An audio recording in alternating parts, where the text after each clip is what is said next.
ഓം ശാന്തി. 29/1/26 പ്രഭാതമുരളി ബാബ്ദാദ മധുബൻ.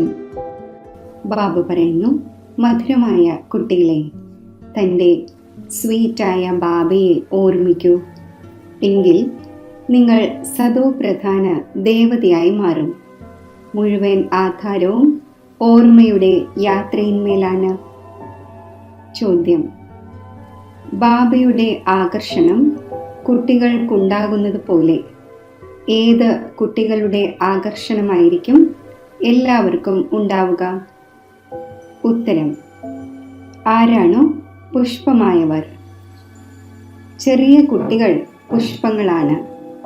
അവർക്ക് വികാരങ്ങളുടെ അറിവ് പോലുമില്ല. അവർ എല്ലാവരെയും ആകർഷിക്കുന്നുവല്ലോ. അതുപോലെ കുട്ടികളായ നിങ്ങളും എപ്പോഴാണോ പുഷ്പമാകുന്നത്, അതായത് പവിത്രമായി മാറുന്നത്, അപ്പോൾ എല്ലാവർക്കും ആകർഷണമുണ്ടാകും. നിങ്ങളിൽ വികാരങ്ങളുടെ ഒരു മുള്ളു പോലും ഉണ്ടായിരിക്കുവാൻ പാടില്ല. ഓം ശാന്തി. ആത്മീയ കുട്ടികൾക്കറിയാം, ഇത് പുരുഷോത്തമ സംഗമയുഗമാണ്. തൻ്റെ ഭാവിയിലെ പുരുഷോത്തമ മുഖം കാണുന്നുണ്ടോ? പുരുഷോത്തമ വസ്ത്രം കാണുന്നുണ്ടോ? ഫീൽ ചെയ്യുന്നുണ്ട്, നമ്മൾ വീണ്ടും പുതിയ ലോകമായ സത്യുഗത്തിൽ ഈ ലക്ഷ്മി നാരായണന്റെ വംശാവലിയിൽ പോകും, അതായത് സുഖധാമത്തിലേക്ക് പോകും, അഥവാ പുരുഷോത്തമൻ ആകും. ഇരിക്കുമ്പോൾ ഈ വിചാരം വരുന്നുണ്ടോ? പഠിക്കുന്ന സ്റ്റുഡൻസിന് ഏത് ക്ലാസ്സിലാണോ പഠിക്കുന്നത് അത് തീർച്ചയായും ബുദ്ധിയിൽ ഉണ്ടായിരിക്കുമല്ലോ. ഞാൻ ബാരിസ്റ്ററോ അല്ലെങ്കിൽ ഇന്നയാളോ ആകും എന്ന്. അതുപോലെ നിങ്ങളും ഇവിടെ ഇരിക്കുമ്പോൾ നമ്മൾ വിഷ്ണു ഡിനൈസ്റ്റിയിൽ പോകും എന്ന് അറിയുന്നുണ്ട്. വിഷ്ണുവിൻ്റെ 2 രൂപങ്ങളാണ് ലക്ഷ്മി നാരായണൻ, ദേവി ദേവത. നിങ്ങളുടെ ബുദ്ധി ഇപ്പോൾ അലൗകികമാണ്. മറ്റൊരു മനുഷ്യൻ്റെയും ബുദ്ധിയിൽ ഈ കാര്യങ്ങൾ രമണം ചെയ്യുന്നുണ്ടാകില്ല. കുട്ടികളായ നിങ്ങളുടെ ബുദ്ധിയിൽ ഈ എല്ലാ കാര്യങ്ങളുമുണ്ട്. ഇത് ഒരു സാധാരണ സത്സംഗമല്ല. ഇവിടെ ഇരിക്കുമ്പോൾ മനസ്സിലാക്കുന്നുണ്ട്, ആരെയാണോ ശിവൻ എന്ന് പറയുന്നത് ആ സത്യമായ ബാബയുടെ സംഘത്തിൽ ഇരിക്കുകയാണ്. ശിവബാബ തന്നെയാണ് രചയിതാവ്. ആ ഒന്ന് രചനയുടെ ആദ്യ മധ്യ അന്ത്യത്തെ അറിയുന്നു. ഈ നോളജ് നൽകുകയും ചെയ്യുന്നു. ഇന്നലത്തെ കാര്യം കേൾപ്പിക്കുന്നത് പോലെ നമ്മൾ റിജുവിനേറ്റ് ആകുന്നതിനു വേണ്ടി, അതായത് ഈ ശരീരം മാറി ദേവതാ ശരീരം സ്വീകരിക്കുന്നതിനായി നമ്മൾ വന്നിരിക്കുകയാണ് എന്നത് ഇവിടെ ഇരിക്കുമ്പോൾ ഓർമ്മയുണ്ടായിരിക്കുമല്ലോ. ആത്മാവ് പറയുന്നു, ഇത് നമ്മുടെ തമോ പ്രധാന പഴയ ശരീരമാണ്. ഇത് മാറ്റി ഇങ്ങനെയുള്ള ലക്ഷ്മി നാരായണൻ ആകേണ്ടതുണ്ട്. എയിം ഓബ്ജക്റ്റ് എത്ര ശ്രേഷ്ഠമാണ്. പഠിപ്പിക്കുന്ന ടീച്ചർ തീർച്ചയായും പഠിക്കുന്ന സ്റ്റുഡൻസിനേക്കാൾ സമർത്ഥമായിരിക്കുമല്ലോ. പഠിപ്പിക്കുന്നു, നല്ല കർമ്മം പഠിപ്പിക്കുന്നു, അപ്പോൾ തീർച്ചയായും ഉയർന്നവൻ ആയിരിക്കുമല്ലോ. നിങ്ങൾക്കറിയാം, നമ്മളെ ഏറ്റവും ഉയർന്നതിലും ഉയർന്ന ഭഗവാനാണ് പഠിപ്പിക്കുന്നത്. ഭാവിയിൽ നമ്മൾ തന്നെ ദേവതയാകും. നമ്മൾ എന്ത് പഠിക്കുന്നുവോ അത് ഭാവിയിലെ പുതിയ ലോകത്തേക്ക് വേണ്ടിയാണ്. മറ്റാർക്കും പുതിയ ലോകത്തിൻ്റെ അറിവ് പോലുമില്ല. നിങ്ങളുടെ ബുദ്ധിയിൽ ഇത് വരുന്നുണ്ട്, ഈ ലക്ഷ്മി നാരായണൻ പുതിയ ലോകത്തിൻ്റെ അധികാരിയായിരുന്നു. തീർച്ചയായും വീണ്ടും റിപ്പീറ്റ് ആകും. ബാബ മനസ്സിലാക്കിച്ചു തരുന്നു, നിങ്ങളെ പഠിപ്പിച്ച് മനുഷ്യനിൽ നിന്നും ദേവതയാക്കുന്നു. ദേവതമാരും തീർച്ചയായും നമ്പർ വാർ ആയിരിക്കും. ദൈവിക രാജധാനിയാണല്ലോ. മുഴുവൻ ദിവസവും നിങ്ങൾക്ക് ഈ ചിന്ത നടന്നുകൊണ്ടിരിക്കണം. ഞാൻ ആത്മാവാണ്. എൻ്റെ ആത്മാവ് വളരെയധികം പതീതമായിരുന്നു. ഇപ്പോൾ പാവനമാകുന്നതിനായി പാവനമായ ബാബയെ ഓർമ്മിക്കുന്നു. ഓർമ്മയുടെ അർത്ഥവും മനസ്സിലാക്കേണ്ടതുണ്ട്. ആത്മാവാണ് ഓർമ്മിക്കുന്നത് തൻ്റെ സ്വീറ്റായ ബാബയെ. ബാബ സ്വയം പറയുന്നു, കുട്ടികളെ, എന്നെ ഓർമ്മിക്കുന്നതിലൂടെ നിങ്ങൾ സദോ പ്രധാന ദേവതയായി മാറും. മുഴുവൻ ആധാരവും ഓർമ്മയുടെ യാത്രയിന്മേലാണ്. ബാബ തീർച്ചയായും ചോദിക്കുമല്ലോ, കുട്ടികളെ എത്ര സമയം ഓർമ്മിക്കുന്നുണ്ട്? ഓർമ്മിക്കുന്നതിൽ തന്നെയാണ് മായയുടെ യുദ്ധമുണ്ടാകുന്നത്. നിങ്ങൾ സ്വയം മനസ്സിലാക്കുന്നുണ്ട്, ഇത് യാത്രയല്ല, എന്നാൽ യുദ്ധം പോലെയാണ്. ഇതിൽ വിഘ്നങ്ങൾ ധാരാളം വരുന്നു. ഓർമ്മയുടെ യാത്രയിൽ ഇരിക്കുന്നതിൽ തന്നെയാണ് മായ വിഘ്നമിടുന്നത്. അതായത് ഓർമ്മ മറപ്പിക്കുന്നു. പറയുന്നുമുണ്ട്, ബാബ, നമ്മൾ അങ്ങയുടെ ഓർമ്മയിലിരിക്കുന്നതിൽ മായയുടെ കൊടുങ്കാറ്റ് വളരെയധികം ഏൽക്കുന്നു. നമ്പർ 1 കൊടുങ്കാറ്റാണ് ദേഹാഭിമാനത്തിൻ്റെ. പിന്നെയാണ് കാമം, ക്രോധം, ലോഭം, മോഹം. ഇന്ന് കാമത്തിൻ്റെ കൊടുങ്കാറ്റും നാളെ ക്രോധത്തിൻ്റെ കൊടുങ്കാറ്റും ലോഭത്തിൻ്റെ കൊടുങ്കാറ്റും വന്നു. ഇന്ന് നമ്മുടെ അവസ്ഥ നന്നായിരുന്നു, ഒരു കൊടുങ്കാറ്റും വന്നില്ല. ഓർമ്മയുടെ യാത്രയിൽ മുഴുവൻ ദിവസവും ഇരുന്നു. വളരെയധികം സന്തോഷമുണ്ടായിരുന്നു. ബാബയെ വളരെയധികം ഓർമ്മിച്ചു. ഓർമ്മയിൽ സ്നേഹത്തിൻ്റെ കണ്ണുനീർ പൊഴിച്ചുകൊണ്ടിരുന്നു. ബാബയുടെ ഓർമ്മയിൽ ഇരിക്കുന്നതിലൂടെ നിങ്ങൾ മധുരമായി മാറും. നമ്മൾ മായയോട് തോറ്റ് എവിടം വരെ വന്നെത്തിയിരിക്കുകയാണ് എന്നതും കുട്ടികൾ മനസ്സിലാക്കുന്നുണ്ട്. കുട്ടികൾ കണക്കെടുക്കുന്നു. കൽപ്പത്തിൽ എത്ര മാസം, എത്ര ദിവസം എന്നെല്ലാം ബുദ്ധിയിൽ വരുന്നുവല്ലോ. അഥവാ ആരെങ്കിലും 1,00,000 വർഷങ്ങൾ ദൈർഘ്യമുണ്ട് എന്ന് പറയുകയാണെങ്കിൽ ഒരു കണക്കും എടുക്കുവാൻ സാധിക്കില്ല. ബാബ മനസ്സിലാക്കിച്ചു തരുന്നു, ഈ സൃഷ്ടിയുടെ ചക്രം തിരിഞ്ഞുകൊണ്ടിരിക്കുന്നു. ഈ മുഴുവൻ ചക്രത്തിലും നമ്മൾ എത്ര ജന്മങ്ങൾ എടുക്കുന്നു, എങ്ങനെയാണ് ഡിനൈസ്റ്റിയിൽ പോകുന്നത്, ഇത് അറിയുന്നുണ്ടല്ലോ. ഇത് തികച്ചും പുതിയ കാര്യങ്ങളാണ്. പുതിയ ലോകത്തിലേക്ക് വേണ്ടിയുള്ള പുതിയ നോളജാണ്. പുതിയ ലോകം എന്ന് സ്വർഗത്തെയാണ് പറയുന്നത്. നിങ്ങൾ പറയും, നമ്മൾ ഇപ്പോൾ മനുഷ്യരാണ്, ദേവതയായിക്കൊണ്ടിരിക്കുന്നു. ദേവതാ പദവി ഉയർന്നതാണ്. കുട്ടികളായ നിങ്ങൾക്കറിയാം, നമ്മൾ ഏറ്റവും വേറിട്ട നോളജ് എടുത്തുകൊണ്ടിരിക്കുന്നു. നമ്മളെ പഠിപ്പിക്കുന്നയാൾ തികച്ചും വേറിട്ടതും വിചിത്രവുമാണ്. ആ ഒന്നിന് ഈ സാകാര ചിത്രം, അതായത് ശരീരമില്ല. ആ ഒന്ന് നിരാകാരൻ തന്നെയാണ്. ഡ്രാമയിൽ നോക്കൂ, എത്ര നല്ല പാർട്ടാണ് വെച്ചിരിക്കുന്നത്. ബാബ എങ്ങനെയാണ് പഠിപ്പിക്കുന്നത്? സ്വയം പറഞ്ഞു തരുന്നു, ഞാൻ ഇന്നയാളുടെ ദേഹത്തിൽ വരുന്നു. ഏത് ശരീരത്തിലാണ് വരുന്നത് അതും പറഞ്ഞു തരുന്നു. മനുഷ്യർ കുഴങ്ങിപ്പോകുന്നു. ഒരേ ഒരു ശരീരത്തിലേ വരികയുള്ളൂ. പക്ഷേ ഇത് ഡ്രാമയാണല്ലോ. ഇതിൽ ചേഞ്ച് ഉണ്ടാവുക സാധ്യമല്ല. ഈ കാര്യങ്ങൾ നിങ്ങൾ തന്നെയാണ് കേൾക്കുന്നതും ധാരണ ചെയ്യുന്നതും കേൾപ്പിക്കുന്നതും. എങ്ങനെയാണ് നമ്മളെ ശിവബാബ പഠിപ്പിക്കുന്നത്? നമ്മൾ പിന്നെ മറ്റ് ആത്മാക്കളെ പഠിപ്പിക്കുന്നു. പഠിക്കുന്നത് ആത്മാവാണ്. ആത്മാവ് തന്നെയാണ് പഠിക്കുന്നതും പഠിപ്പിക്കുന്നതും. ആത്മാവ് മോസ്റ്റ് വാല്യുബിൾ ആണ്. ആത്മാവ് അവിനാശിയും അമരവുമാണ്. കേവലം ശരീരമാണ് ഇല്ലാതാകുന്നത്. നമ്മൾ ആത്മാക്കൾ തൻ്റെ പരംപിത പരമാത്മാവിൽ നിന്നും നോളജ് എടുത്തുകൊണ്ടിരിക്കുന്നു. രചയിതാവിൻ്റെയും രചനയുടെ ആദ്യ മധ്യ അന്ത്യവും 84 ജന്മങ്ങളുടെ നോളജ് എടുത്തുകൊണ്ടിരിക്കുന്നു. നോളജ് ആരാണ് എടുക്കുന്നത്?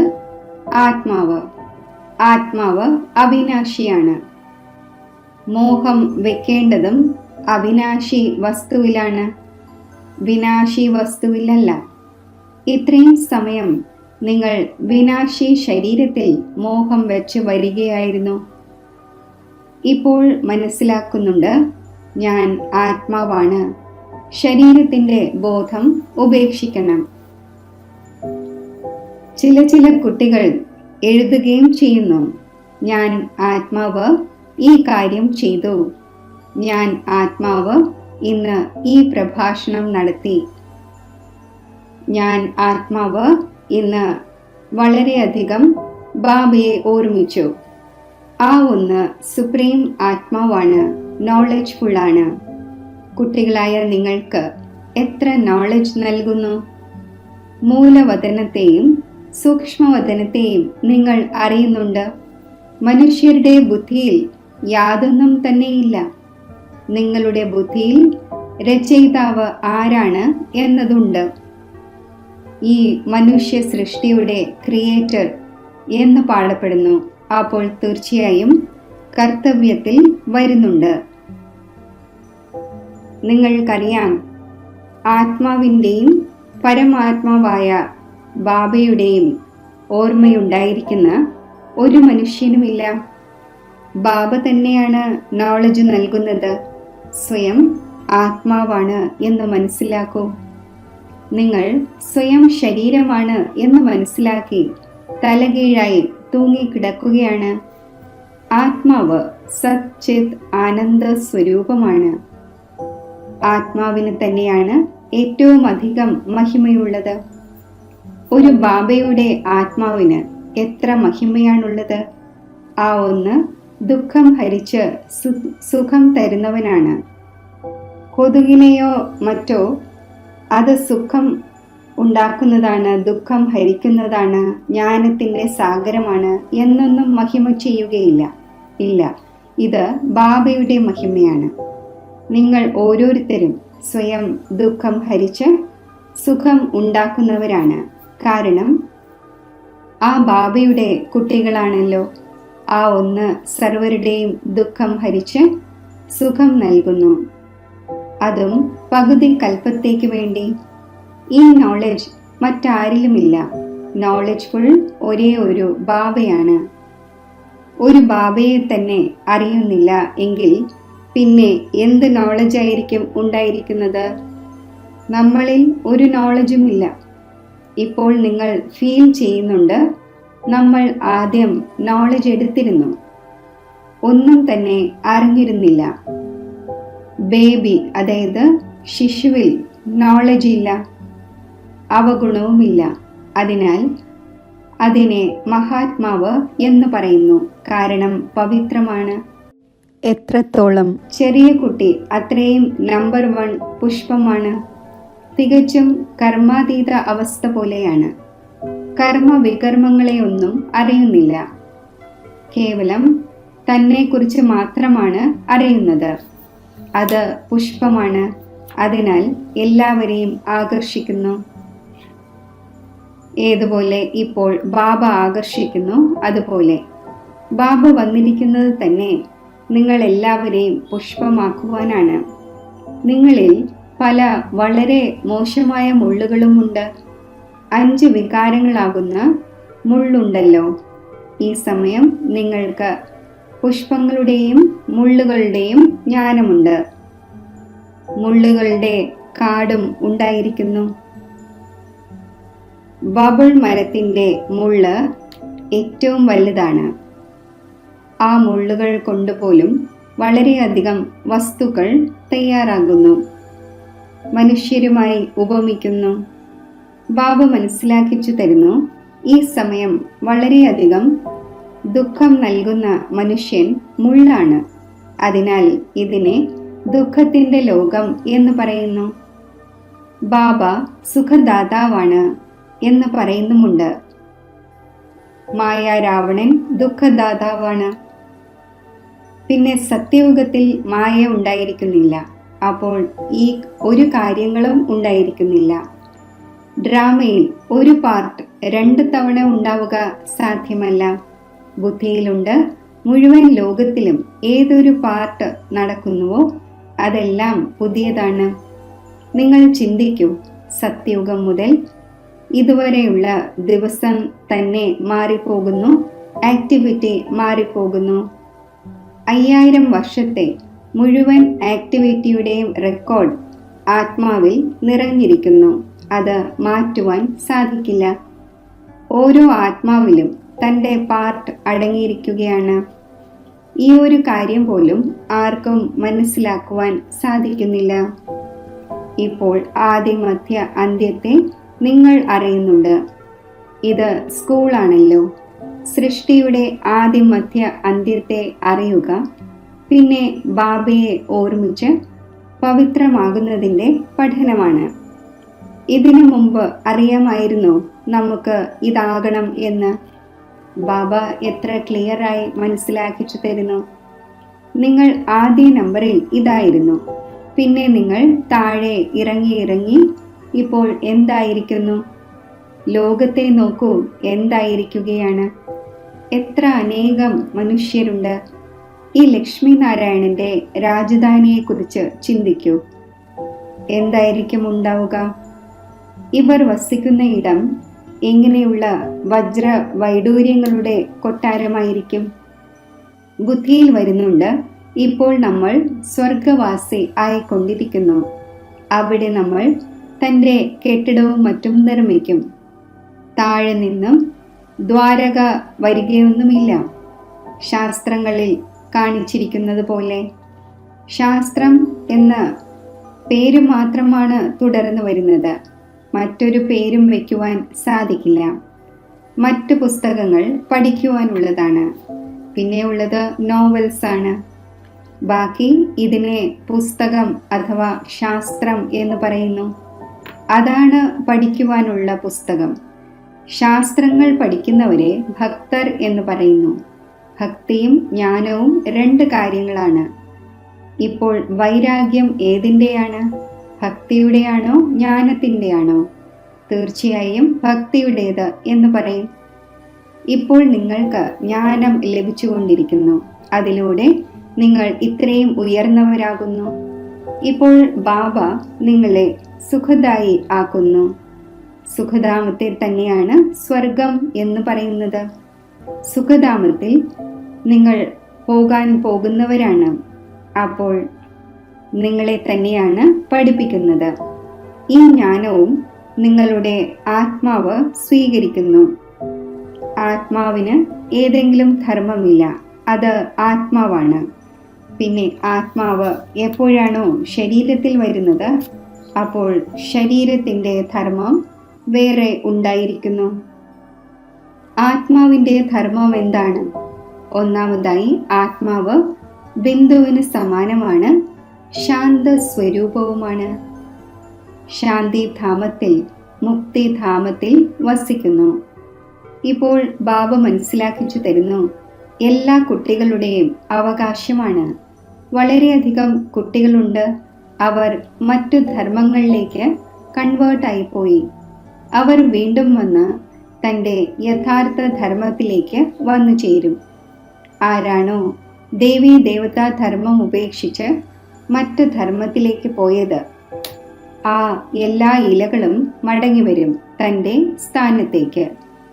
ഈ കാര്യങ്ങളെല്ലാം മറ്റാർക്കും മനസ്സിലാക്കുവാൻ സാധിക്കില്ല. ആദ്യം ബാബയുടെ പരിചയം നൽകണം. ഈ കാര്യത്തിലാണ് എല്ലാവരും കുഴങ്ങിയിരിക്കുന്നത്. കുട്ടികളായ നിങ്ങൾക്കറിയാം, ഇപ്പോൾ നമ്മളെ ആരാണ് പഠിപ്പിക്കുന്നത്? ബാബയാണ് പഠിപ്പിക്കുന്നത്. കൃഷ്ണനാണെങ്കിൽ ദേഹധാരിയാണ്. ഇദ്ദേഹത്തെ, അതായത് ബ്രഹ്മാവിനെ ദാദ എന്ന് പറയും. എല്ലാവരും സഹോദരന്മാരാണല്ലോ. പിന്നെയുള്ളത് പദവിയുടെ മേലാണ്. ഇത് സഹോദരന്റെ ശരീരമാണ്, ഇത് സഹോദരിയുടെ ശരീരമാണ്. ഇതും ഇപ്പോൾ നിങ്ങൾക്കറിയാം. ആത്മാവ് ചെറിയൊരു നക്ഷത്രമാണ്. ഇത്രയും നോളജ് മുഴുവൻ ചെറിയ നക്ഷത്രത്തിലുണ്ട്. നക്ഷത്രത്തിന് ശരീരമില്ലാതെ സംസാരിക്കുവാൻ പോലും സാധിക്കില്ല. നക്ഷത്രത്തിന് പാട്ട് അഭിനയിക്കുന്നതിനായി അവയവങ്ങൾ ആവശ്യമാണ്. നക്ഷത്രങ്ങളുടെ ലോകം തന്നെ വേറെയാണ്. പിന്നെ ഇവിടെ വന്ന് ആത്മാവ് ശരീരം ധാരണ ചെയ്യുന്നു. അതാണ് ആത്മാക്കളുടെ വീട്. ആത്മാവ് ചെറിയ ബിന്ദുവാണ്, ശരീരം വലിയ വസ്തുവാണ്. അപ്പോൾ ആ ഒന്നിനെ എത്ര ഓർമ്മിക്കുന്നുണ്ട്? ഇപ്പോൾ നിങ്ങൾക്ക് ഓർമ്മിക്കേണ്ടത് ഒരു പരംപിത പരമാത്മാവിനെയാണ്. ആത്മാക്കളുടെയും പരമാത്മാവിൻ്റെയും മേളയുണ്ടാകുന്നു എന്നിരിക്കെ ഇതാണ് സത്യം. ആത്മാക്കളും പരമാത്മാവും വളരെ കാലം വേർപിരിഞ്ഞിരുന്നു എന്ന് പാടുന്നുമുണ്ട്. നമ്മൾ ബാബയിൽ നിന്നും വേർപിരിഞ്ഞുവല്ലോ. ഓർമ്മ വരുന്നുണ്ട് എത്ര സമയം വേറിട്ടിരുന്നു എന്ന്. ബാബ എന്താണോ കൽപ്പകൽപ്പം കേൾപ്പിച്ചു വന്നത് അത് തന്നെ വന്ന് കേൾപ്പിക്കുന്നു. ഇതിൽ അല്പം പോലും വ്യത്യാസമുണ്ടാവുക സാധ്യമല്ല. ഓരോ സെക്കൻഡും ഏതൊരു ആക്റ്റാണോ നടക്കുന്നത് അത് പുതിയതാണ്. ഒരു സെക്കൻഡ് കടന്നു പോകുന്നു, മിനിറ്റ് കടന്നു പോകുന്നു, അതിനെ ഉപേക്ഷിച്ചു പോകുന്നത് പോലെയാണ്. കടന്നു പോയിക്കൊണ്ടിരിക്കുന്നു എന്നതിനാൽ പറയും ഇത്രയും വർഷം, ഇത്രയും ദിവസം, മിനിറ്റ്, ഇത്രയും സെക്കൻഡ് പാസ് ചെയ്ത് വന്നിരിക്കുകയാണ് എന്ന്. 5000 വർഷം മുഴുവനാകുമ്പോൾ പിന്നെ 1-ാം നമ്പർ മുതൽ ആരംഭിക്കും. ആക്യുറേറ്റ് കണക്കാണല്ലോ. മിനിറ്റ്, സെക്കൻഡ് എല്ലാം നോട്ട് ചെയ്യുന്നു. ഇദ്ദേഹം എപ്പോഴാണ് ജന്മം എടുത്തിരുന്നത് എന്ന് ഇപ്പോൾ നിങ്ങളോട് ആരെങ്കിലും ചോദിച്ചാൽ നിങ്ങൾ കണക്ക് കൂട്ടി പറഞ്ഞു കൊടുക്കുന്നു. കൃഷ്ണൻ ആദ്യ നമ്പറിൽ ജന്മമെടുത്തു എന്ന്. ശിവന്റേതാണെങ്കിൽ മിനിറ്റും സെക്കൻഡും ഒന്നും എടുക്കുവാൻ സാധിക്കില്ല. കൃഷ്ണന്റെ തിഥിയും തീയതിയും പൂർണ്ണമായും എഴുതപ്പെട്ടിരിക്കുന്നു. മനുഷ്യന്റെ വാച്ചിൽ മിനിറ്റിൻ്റെയോ സെക്കൻഡിൻ്റെയോ വ്യത്യാസം ഉണ്ടായേക്കാം. ശിവബാബയുടെ അവതരണത്തിൽ വ്യത്യാസം വരിക തീർത്തും സാധ്യമല്ല. എപ്പോൾ വന്നു എന്നത് അറിയാൻ പോലും കഴിയുന്നില്ല. സാക്ഷാത്കാരം ഉണ്ടായപ്പോൾ വന്നു എന്നുമല്ല, അങ്ങനെയല്ല. ഏകദേശം പറയുന്നതാണ്. ബാക്കി ആ സമയത്ത് പ്രവേശനമുണ്ടായി എന്നല്ല. സാക്ഷാത്കാരമുണ്ടായി, ഞാൻ ഇതാകും എന്ന്.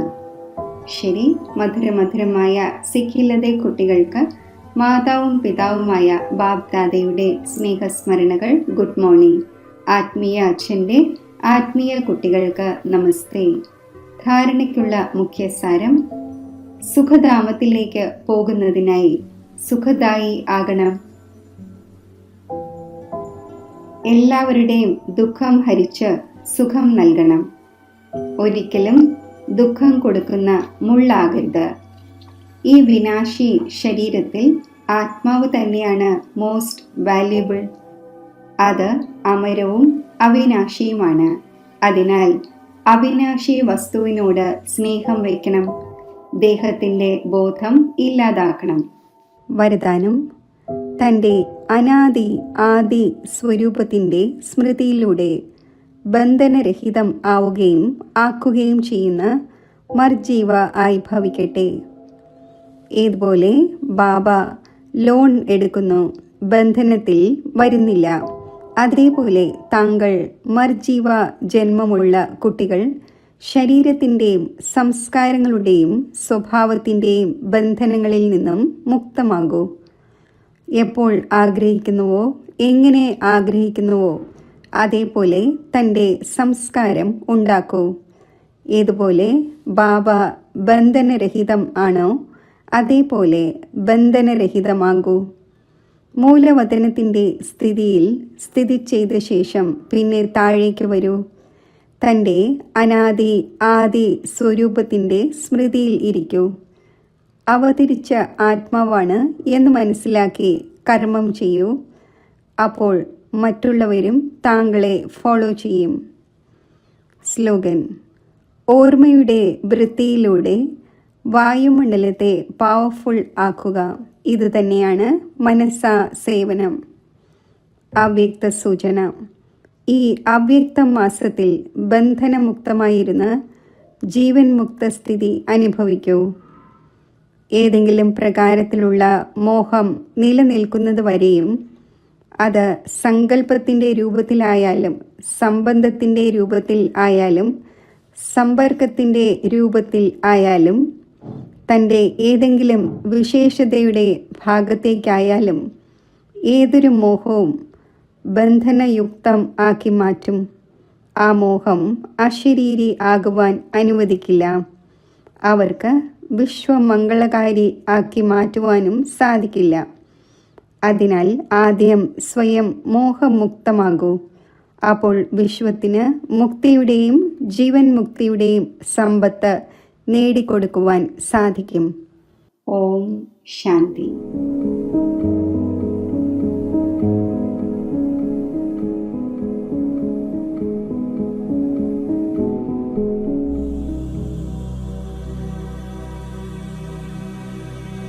ഞാൻ ആത്മാവ് എൻ്റെ തിളങ്ങുന്ന സ്വരൂപം മസ്തക മധ്യത്തിൽ കാണുന്നു.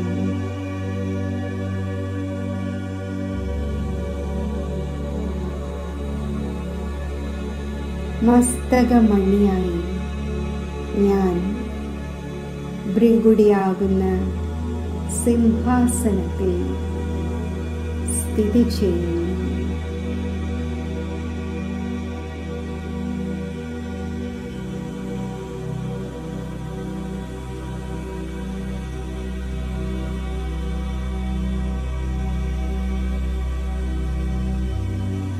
എന്നിൽ നിന്നും നാനാഭാഗത്തേക്കും ശക്തികളുടെ വർണ്ണകിരണങ്ങൾ വ്യാപിക്കുന്നു.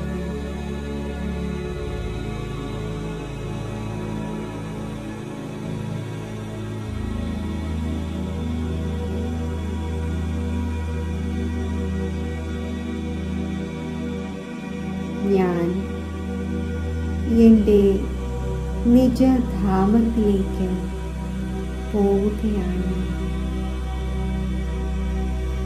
എൻ്റെ നിരാകാരി ലോകത്തിലേക്ക്,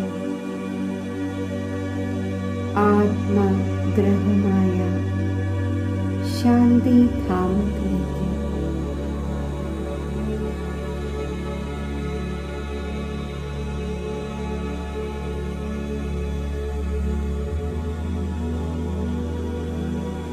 ഒരു പ്രകാശ ബിന്ദുവായി ഞാൻ ഇപ്പോൾ നിരാകാരി ലോകത്തിൽ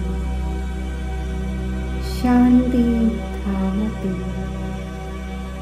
സ്ഥിതി ചെയ്യുന്നു.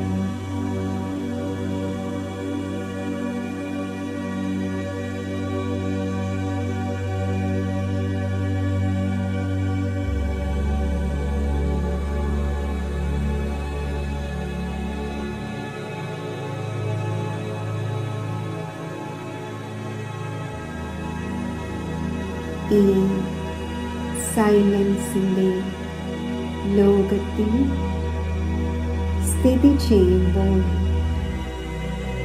സമ്പൂർണ്ണ സൈലൻസിൻ്റെ ശക്തി എന്നിൽ ഉൾക്കൊള്ളപ്പെടുന്നു.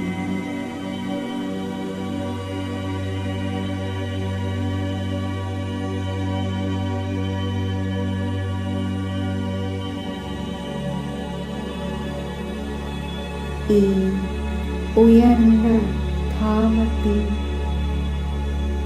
ശിവബാബയുടെ തിളങ്ങുന്ന തേജസ്വി സ്വരൂപം ബുദ്ധിയാകുന്ന നേത്രത്തിലൂടെ ഞാൻ കാണുകയാണ്.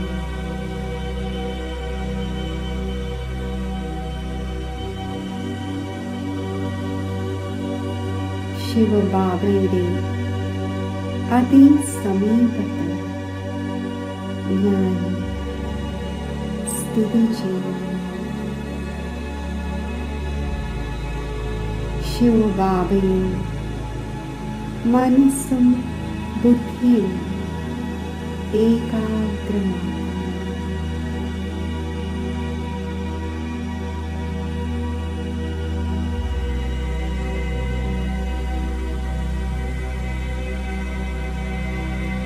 ബാബയുടെ സമ്പൂർണ്ണ ശക്തികൾ എന്നിൽ ഉൾക്കൊള്ളപ്പെടുന്നു.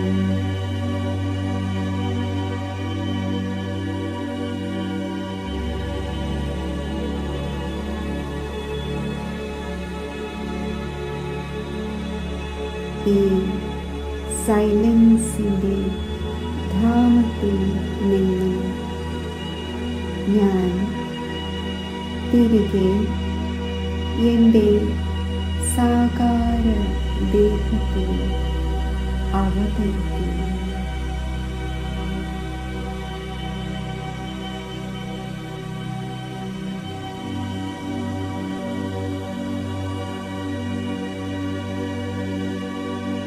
ഭൃഗുടിയാകുന്ന സിംഹാസനത്തിൽ അവതരിച്ചിരിക്കുന്നു.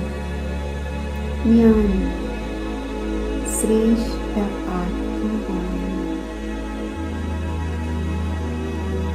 വിശ്വമംഗളത്തിനായി അവതരിച്ചിരിക്കുന്ന മഹാൻ ആത്മാവാണ്. ഞാൻ ഫരിഷ്തയാണ്. പ്രകാശ ശരീരത്തിൽ ഞാൻ ഫരിഷ്ത. ലൈറ്റ് മൈറ്റ് സ്വരൂപത്തിൽ സ്ഥിതി ചെയ്യുന്നു.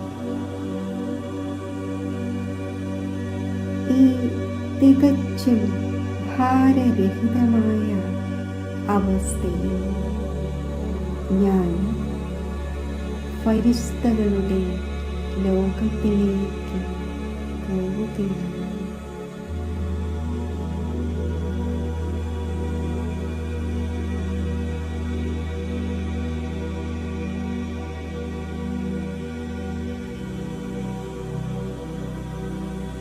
വെള്ള പ്രകാശം നിറഞ്ഞ ഫരിഷ്തകളുടെ ലോകത്തിൽ ഞാൻ സ്ഥിതി ചെയ്യുന്നു. എൻ്റെ മുന്നിൽ ബാപ് ദാദയുടെ അതി തേജസ്വി സ്വരൂപം ഞാൻ കാണുകയാണ്. ബാപ് ദാദയുടെ മസ്തകത്തിൽ ജ്ഞാനസൂര്യൻ്റെ തേജസ്വി സ്വരൂപം ഞാൻ കാണുന്നു.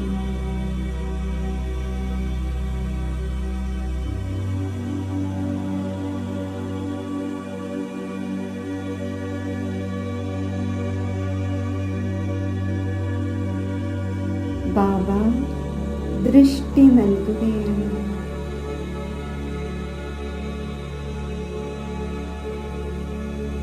സഫലത സ്വരൂപമാകുന്നതിൻ്റെ തിലകം ബാബ എന്നെ അണിയിക്കുന്നു.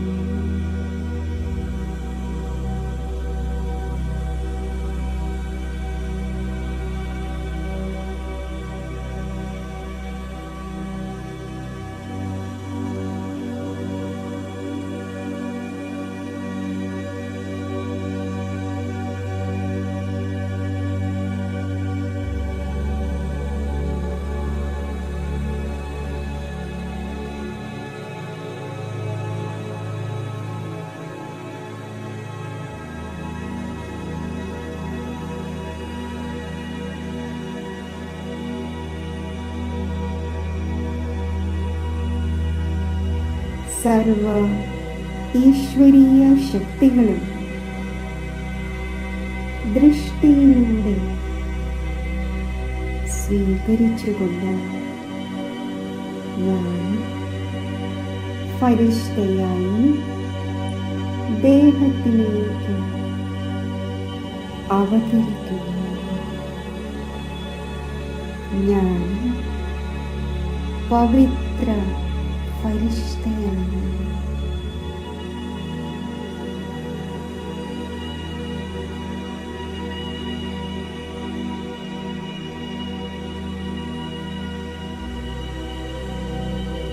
പരമധാമത്തിലെ മഹാജ്യോതിയുമായി ബുദ്ധിയോഗം യോജിപ്പിച്ചു